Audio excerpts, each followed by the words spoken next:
Merci d'être nombreux à nous suivre ce matin. Vous êtes nombreux d'ailleurs sur le live Facebook de KTV, la télé, mais également la radio. Ben, ce matin, Badrou qui est avec nous. Badrou, bonjour et bienvenue. Oui, bonjour Kamar, bonjour à toutes et à tous. Alors on est tous d'accord, tous les syndicats sont montés au créneau par rapport aux propos de l'ex-ministre Christophe Castaner. Vous vous êtes senti abandonné, humilié. Aujourd'hui, est-ce que on a retrouvé un peu l'apaisement d'abord? Retrouver l'apaisement, pour l'instant, non. Maintenant, on a changé de ministre. On espère que ça va être le cas. On va avoir une accalmie pour l'avenir de la police nationale. Avant de passer la parole également à Léonard Rodier, Badrou, on le sait que depuis très longtemps, depuis des années, le malaise existe déjà au sein des forces de police. Vous avez souvent décrié le manque de moyens, le travail, le surcharge de travail, de vos missions que vous faites. Aujourd'hui, est-ce que vous pensez que finalement ces propos de Christophe Castaner qui ont choqué tous les policiers de notre territoire national n'étaient pas finalement juste la petite goutte qui a fait déborder le vase? Alors, je pense que la police nationale a besoin du soutien du gouvernement. En l'occurrence, le ministre qui le représente, le ministre de l'Intérieur. Castaner, il a fait ce qu'il a fait. Maintenant, tout ce qu'on espère, c'est que le nouveau ministre agit rapidement sur de nombreux dossiers qui sont en attente que Castaner n'a pas pu réaliser ou a refusé. Justement, Emmanuel Macron disait, le sénateur Tani l'a dit aussi hier par téléphone, que ce nouveau gouvernement ira dans la continuité, donc pas de rupture. Or, j'ai l'impression que vous auriez peut-être espéré une rupture parce que vous n'étiez pas content de l'ancien ministre. Est-ce que vous pensez qu'il y aura vraiment une rupture ou est-ce que la continuité vous semble difficile? Rupture, on n'espère pas. Mais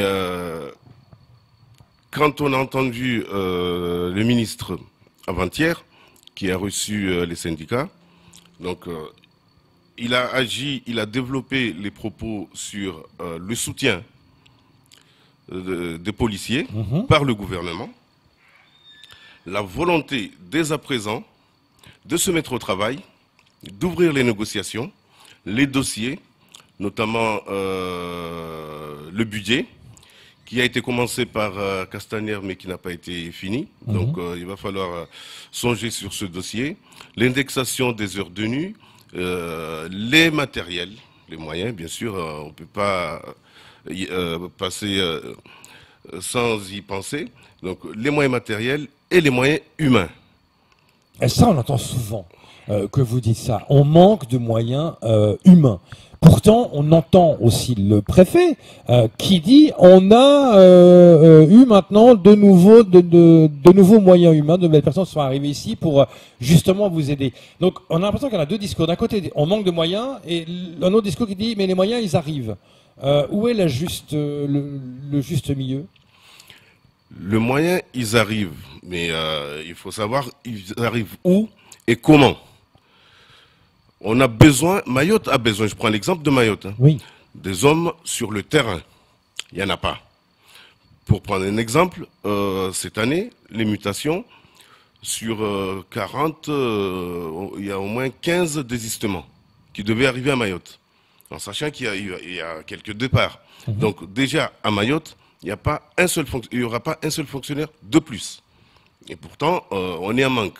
La CDI, elle tourne dans un régime où, regardez les violences urbaines, deux fois, on n'y arrive pas. On a besoin de renfort des gendarmes mobiles qui arrivent quand ils peuvent. Mais dans l'immédiat, on a du mal à faire face, il faut reconnaître. Et tout ça, pourquoi? Parce qu'on n'a pas de moyens humains, matériels. Les véhicules, n'en parlons pas. Donc, pourtant, Castaner, il avait dit, quand il était allé dans un véhicule, que les véhicules étaient totalement obsolètes, qu'il fallait absolument changer. Donc il y avait une volonté du gouvernement quand même de changer les véhicules. Il y avait quand même cette volonté qui était là. Je veux bien, mais rien n'est fait. On a tellement entendu des paroles, c'est des paroles, des paroles, des paroles. Maintenant, il faut qu'il y ait des actes. Les véhicules, je prends l'exemple au commissariat, c'est toujours les mêmes, dans un état que tout le monde connaisse. Là actuellement, je sais pas, à la CDI, je sais pas, il y a la moitié des véhicules au garage, ça fait X temps. Donc on tourne vraiment au ralenti. Donc qu'on nous dise les moyens sont là, il faut renouveler, c'est bien, mais il faut le faire, il suffit pas simplement de le dire. Il y a besoin urgent dans ce sens. Alors, Badrou, vous dites, vous attendez en tout cas de ce nouveau ministre Darmanin un soutien fort de la part du gouvernement. Mais est-ce que d'abord, sa mission, pour vous, ne serait pas aujourd'hui de réconcilier nos forces de sécurité, nos forces de police avec la population? Parce que là, on a senti qu'il y a quand même beaucoup de distance aujourd'hui.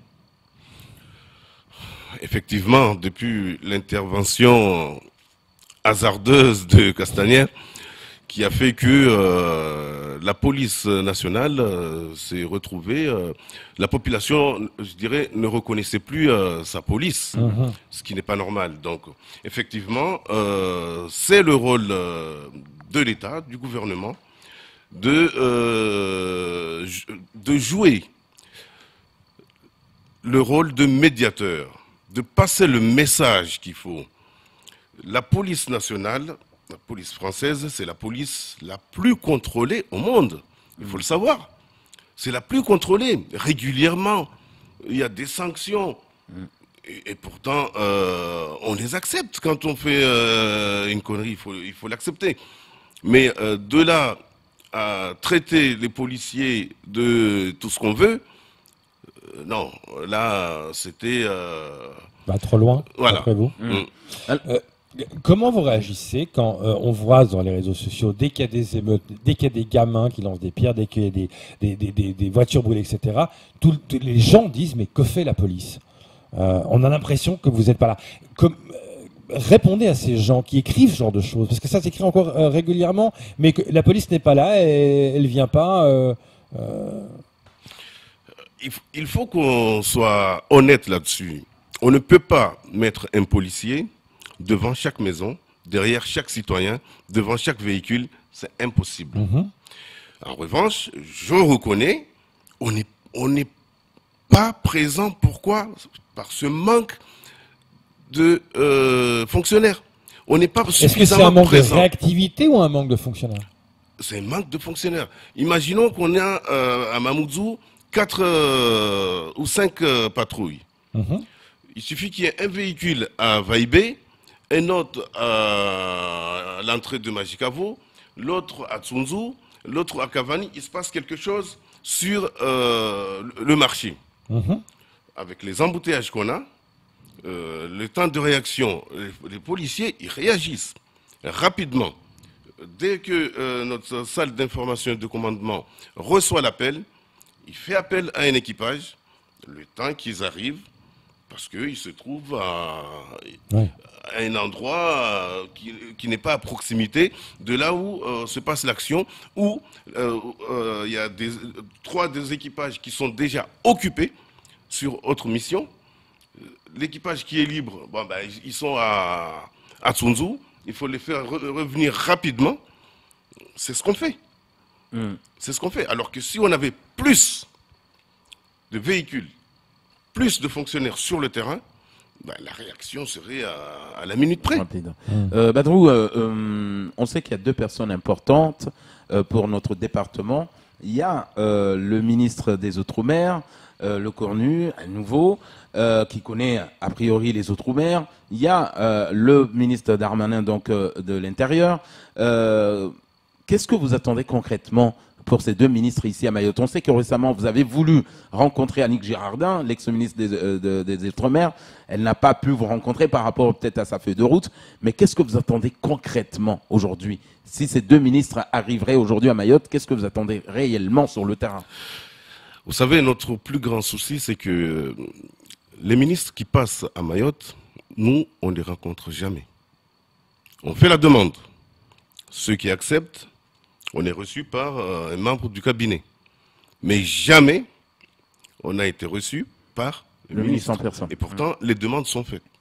Donc maintenant, et surtout, à savoir que quand on a une audience avec un chef de cabinet, je prends l'exemple, Castaner. Son chef de cabinet nous avait reçus lors de la visite du président. On lui a dit, c'était l'intersyndicale, on lui a dit, tout le temps, les personnalités qui nous reçoivent, ils prennent des notes, mais il n'y a jamais de retour. On ne sait même pas s'ils ont accepté ou ils n'ont pas accepté. Il s'est engagé qu'on allait avoir un retour. Jusqu'à maintenant, ce statu quo, on n'a même pas un petit mot pour nous dire j'ai sollicité un tel par rapport à ce que vous m'avez demandé, mais malheureusement, il n'y a pas de moyens, il faudra attendre, etc. Non, jamais. Donc du coup, est-ce que vous partez négatif par rapport à vos doléances? Parce que Exactement. là, le préfet est au courant de vos doléances, de ce que vous attendez. Les ministres sont au courant. Donc là, c'est le nouveau gouvernement. En tout cas, vous attendez quoi exactement s'il n'y a rien qui vient? De toute façon, on ne va pas partir à Paris pour les bouger de leur bureau. Donc, on ne va pas cesser non plus. On ne va pas baisser les bras. On va continuer le combat, à revendiquer. On passera par nos parlementaires, nos élus locaux, nos bureaux nationaux au niveau Paris, comme on l'a toujours fait d'ailleurs. Après, à force d'insister, on espère qu'on aura gain de cause. Il suffit de prendre un exemple, la CDI, qu'on ne voulait pas en entendre parler à Mayotte. Notre direction, je parle, ne voulait pas en entendre parler. On a insisté. On a remué, nous, UNSA en l'occurrence, ciel et terre, pour que ça soit accepté. Et on l'a entendu, la ministre l'a annoncé officiellement. Et ça a calmé beaucoup de monde au sein de notre direction. On sait que justice et police doivent marcher ensemble. Vous faites le travail, vous arrêtez des gens, vous les mettez à la justice. Des fois, ils les relâchent. Il y a des fois des coups de gueule, disant voilà, nous on les arrête, puis ils les relâchent. Est-ce que vous pensez qu'avec le nouveau garde des Sceaux, Dupond-Moretti, est-ce que ça va changer les choses par rapport à la justice, avoir plus de fermeté? Alors, concernant la justice, nous, on a notre part de métier. Eux, ils ont le leur. C'est clair que quand on interpelle un jeune qui vient d'agresser une personne vulnérable, on l'amène, il est placé en garde à vue, il est présenté au magistrat, et à l'issue, on sort du tribunal, le jeune est derrière nous. C'est sûr que ça ne fait pas plaisir. Pourquoi? Parce qu'on se dit, il est libre, il va réitérer à tout moment puisqu'il n'est pas inquiété. Après, ça, ce n'est pas notre boulot à nous. Nous, notre boulot, ça s'arrête à identifier les gens, les traîner en justice. Après, les magistrats font leur part. Vous avez un problème de recrutement. Certains syndicats, en tout cas de chez vous, nous disent que des fois on a l'impression qu'il y a des départs, il y a des gens qui doivent repartir en métropole ou dans la région, mais il n'y a pas d'arrivée. Est-ce que ça c'est un problème que vous vivez encore aujourd'hui? Est-ce que ça fait partie aussi des doléances, en tout cas de vos missions que vous allez soumettre au nouveau ministre? Mais ça a toujours été comme ça. À chaque fois qu'on nous annonçait des renforts, on nous a parlé la dernière fois de 80 policiers, je crois, il y a 2 ans, je crois. Et au final, on s'est retrouvé avec plus 15 tout cassés. C'était les remplacements et les nouveaux adjoints de sécurité qui arrivaient, en sachant que chaque année, on espère que ça continuera. Il y a des jeunes adjoints de sécurité qui réussissent leur concours et qui partent en métropole. Du coup, eux aussi, ils sont remplacés. Certes, après, il y a toujours un peu plus au niveau des adjoints de sécurité. Mais au niveau des fonctionnaires, non, il n'y a rien. Il n'y a rien. Les moyens, je dirais, au niveau de la PAF, il ne faut pas le nier, ont été mis. Après, au niveau de la sécurité publique, alors est-ce que c'est notre direction centrale qui bloque et que la PAF, les portes sont ouvertes, en sachant que la lutte contre l'immigration clandestine, c'était la priorité du précédent gouvernement. Donc ce côté-là, ils ont mis les moyens, on a vu les intercepteurs, on a eu plus de fonctionnaires, etc. Mais au niveau sécurité publique, c'est le statu quo. Il y a des caméras, non? Il y a tout le système de caméras qui est prévu ou mettre en place. Ça, on est où tout ce système-là? Alors, Sur les fonctionnaires, vous voulez dire? Ou dans la commune de Mamoudzou? Dans la commune de Mamoudzou, D'accord. comme... Alors, il y avait ce dispositif de vidéosurveillance. Malheureusement, encore une fois, il y a eu beaucoup de vandalisme sur ces caméras. Ouais. Beaucoup, ils ont été neutralisés par des jeunes, volontairement. Certains, ils fonctionnent.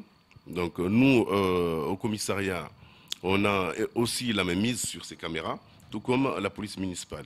Mais eux, la police municipale est prioritaire. Quand ils sont sur un caméra, nous, on ne peut plus le manier. Mais quand on a un coup de fil, il s'est passé ça, à tel endroit, la personne est habillée, tel. L'opérateur SIC, il n'est pas seul. Donc, il y en a un qui avise tout de suite les équipages. L'autre, il est sur la caméra, quand il y en a. Et on essaye de repérer où est-ce qu'il est. Maintenant, si la commune de Mamoudzou pouvait augmenter ses caméras, et l'éclairage public, il y a eu un effort, hein, il faut reconnaître, mais plus augmenter, parce que certaines zones, notamment quand il n'y a pas de rue, etc., sont difficiles d'accès, très très difficiles. Je prends un exemple, à Vaïbé, il y a la semaine dernière, ça nous a pris un temps fou, parce qu'on nous dit intervention à... je ne sais plus le nom du quartier, on arrive, mais il n'y a pas de numéro de rue, il n'y a rien. Donc on est resté là, il faut faire un contre-appel. La réactivité était là. Il faut faire un contre-appel, on est à tel endroit, il faut qu'il y ait quelqu'un qui se manifeste pour qu'on puisse se rendre sur les lieux. Donc c'est très difficile. C'est très difficile dans ces zones. C'est comme à Kaweni, on nous dit quartier Mahabourini, par exemple, et on va au quartier Mahabourini, mais vous connaissez un tel, forcément personne ne va nous répondre. Non, parce que pour eux, on va l'interpeller alors que c'est plutôt pour le sauver. Mais c'est pareil à Tsunzu, sur les hauts de Msapere, au-dessus de Cavani Sud, c'est pareil. C'est très difficile nos interventions. Badrou, pour finir ce temps de parole, vous l'avez dit hier, il y a eu ce premier approche entre vos représentants syndicaux avec le nouveau ministre. Est-ce que les premiers mots qu'il vous a adressés, en tout cas à vos représentants, vous rassurent? Les mots ne peuvent pas nous rassurer au point où on en est. Mais c'est clair, il a été ouvert. Il a bien accueilli les syndicats. Ça s'est très bien passé. Maintenant, c'est les actes. C'est les actes qu'on attend. Les paroles, on en a tellement entendu que maintenant... Est-ce qu'il a mis des échéances? Est-ce qu'on connaît des échéances? Dire, voilà, il y aura des renforts temps, il y aura des jours temps. Est-ce qu'il y a des dates clés qui sont avancées ou pas? Non. Il n'est pas rentré dans le détail. Oui, c'était son premier jour. Juste le premier voilà. jour. Ouais, donc on n'est pas rentré dans les détails, mais c'était juste les grands axes, nous rassurer qu'on avait le soutien, il allait finir avec le budget, la protection, qu'il se soucie de la vie et les conditions de travail des policiers, ce qui est bien. Maintenant, on espère qu'on va rentrer rapidement sur nos cycles horaires. Badrou, merci en tout cas d'être venu ce matin nous donner votre regard par rapport à ce nouveau ministère avec ce nouveau ministre. Merci en tout cas d'avoir répondu encore une fois à notre invitation. C'est moi qui vous remercie. Voilà, ça sera tout pour ce second temps de parole consacré à notre policier, non policier, bien évidemment, UNSA Police.